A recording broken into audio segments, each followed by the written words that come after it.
ამ წუთებში პარლამენტში მომხმარებელთა უფლებების დაცვის შესახებ კანონპროექტს განიხილავენ. კანონპროექტს, რომელსაც რამდენიმე გარკვეული პერიოდის წინ ბიზნესის მხრიდან საკმაოდ კრიტიკული შენიშვნები მოჰყვა. კერძოდ ბიზნეს ასოციაციაში განმარტავენ, რომ ეს კანონი ბევრი კომპანიის გაკოტრებას და დახურვას გამოიწვევს. ბიზნესმა მაშინ საკუთარი რეკომენდაციები პარლამენტში გადააგზავნა და მათ რეაგირებასაც ელოდა.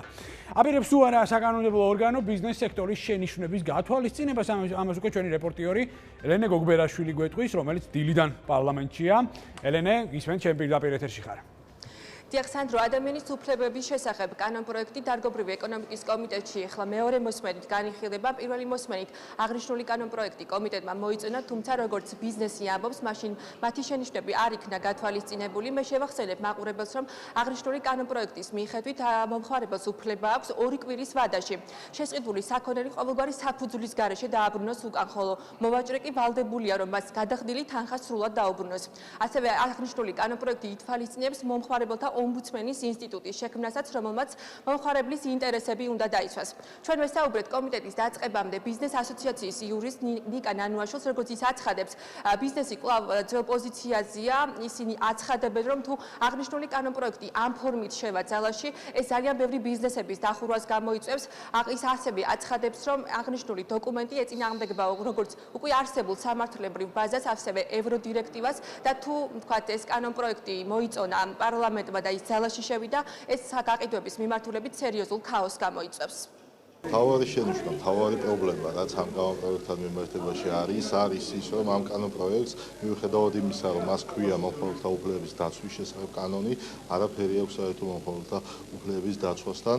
ის არ ემსახურება და ვერ მოემსახურება მომხმარებელთა უფლებების დაცვას, ის ამ ამოცანას ვერ შეასრულებს, რადგან ისევ და ისევ ის წინააღმდეგობაშია ევროკავშირის შესაბამის დირექტორებთან, წინააღმდეგობაშია ჩვენს უკვე არსებულ საკანონმდებლო ბაზასთან და წინააღმდეგობაშია ჩვენს ქვეყანაში გავრცელებულ სავაჭრო ეკონომიკურ ურთიერთობებთან. აქედან გამომდინარე ეს კანონპროექტი შექმნის მხოლოდ პრობლემებს, შექმნის ერთ უწყებას, დამატებით უწყებას, რომელიც დაკავებული იქნება მხოლოდ იმით, რომ მოიგონოს თვითონ პრობლემები და ეს პრობლემები თავადვე გადაწყვიტოს. ამით შეღავათი არ ექნება მომხმარებელს. მომხმარებელს შეღავათი შეიძლება კონდეს სხვა გზებით, მომხმარებელს შეიძლება შეღავათი კონდეს იმ ფორმით, როგორც ამას ითვალისწინებს ევროკავშირის შესაბამის დირექტივა.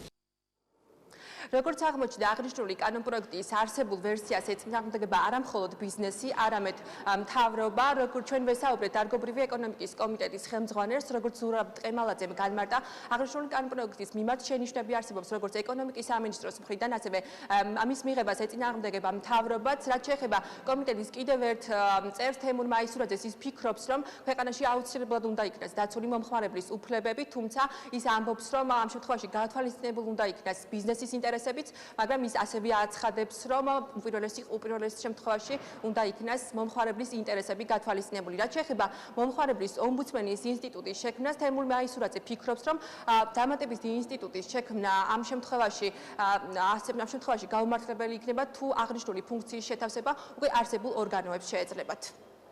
ვფიქრობ, შეთანხმებას შევძლებთ ის, რომ ყველაფერი იქნება ის, რომ ბიზნესის თვალსაზრისით იქნება ზუსტადაც რომ მიღებული და ასევე მომხმარებლის ინტერესში შეჯდება, ამას ცოტა ეჭვმეპარება, რომელიღაც ხარებს მოუწევთ კომპრომისზე წასვლა.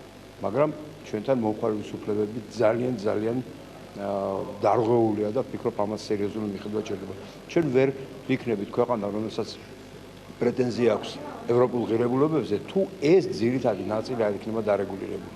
არა მარტო მინდა გითხრათ ბიზნეს ასოციაციას, ეკონომიკის საბჭოს წინააღმდეგიც არის, ეკონომიკის სამინისტროს წინააღმდეგიც არის, მთავრობას წინააღმდეგი არის. ბუნებრივია გვექნება ახლა განხილვა და მივიღებთ გადაწყვეტილებას იქიდან გამომდინარე. ადამიანის უფლებების დაცვის შესახებ კანონპროექტი ევროინტეგრაციის კომიტეტმა 2013 წელს მოამზადა. გაითვალისწინებს თუ არა დარგობრივი ეკონომიკის კომიტეტი ბიზნესის შენიშვნებს და მთავრობის პოზიციასაც, ამას უკვე შეხვედრის დასრულების შემდეგ გავარკვევთ. გიდასტურებ ელენე, ეს არის ნამდვილად მთავარი კითხვა. საკანონმდებლო ორგანოში ჩვენი რეპორტიორი ელენე გოგბერაშვილი იმყოფება, სადაც მომხმარებელთა უფლებების დაცვის შესახებ კანონს განეხილავენ. ძალიან დიდი მადლობა ელენეს.